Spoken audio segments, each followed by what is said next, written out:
ഇവിടെ പ്രബോധനത്തിൽ മുന്നിൽ നിന്നിട്ടുള്ള ഇവിടെ എല്ലാവരും സൂചിപ്പിച്ചു എം അക്ബറിനെ പോലെയുള്ള ആളുകളെ നമുക്ക് എത്രയോ നാളുകളായി പരിചയമുള്ളതാണ്.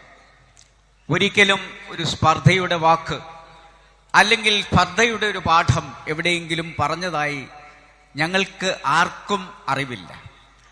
എന്നാൽ ഇവിടെ രാജാവിനേക്കാൾ രാജഭക്തി കാണിക്കുന്ന ചില ആളുകൾ ഈ സമൂഹത്തിലുണ്ട്.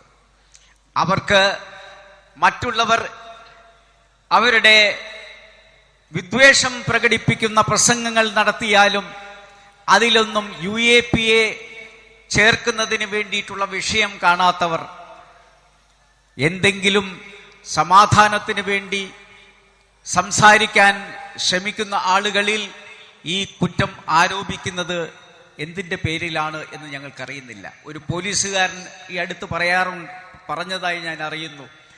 2 മുസ്ലിങ്ങൾ തമ്മിൽ സംസാരിച്ച് പിരിയുമ്പോൾ ഇൻഷാ അല്ലാ എന്ന കോഡ് ഭാഷ ഉപയോഗിക്കുന്നു എന്നാണ്. ഇൻഷാ അല്ലാ എന്നാണ് കോഡ് ഭാഷയായത് എന്ന് ഞങ്ങൾക്ക് എത്ര ആലോചിച്ചിട്ടും മനസ്സിലാകുന്നില്ല. അത് തിരിച്ചറിയാനുള്ള വിവേകമില്ലാത്തവരെ ഇത്തരം കാക്കി കുപ്പായമിടാൻ അനുവദിക്കുന്നതിനെയാണ് യഥാർത്ഥത്തിൽ രാജ്യദ്രോഹമായി കാണേണ്ടത് എന്ന് സൂചിപ്പിക്കാൻ ഞങ്ങൾ ആഗ്രഹിക്കുന്നു. എം അക്ബർ എന്ന് പറയുന്ന വ്യക്തി, ആ വ്യക്തി ഇവിടെ പറഞ്ഞു, മുജാഹിദ് പ്രസ്ഥാനം ഒറ്റക്കെട്ടായി എം അക്ബറിന്റെ നിരപരാധിത്വം തെളിയിക്കുന്നതിന് വേണ്ടിയിട്ടുള്ള പോരാട്ടത്തിൽ മുന്നിലുണ്ടാകും എന്ന്.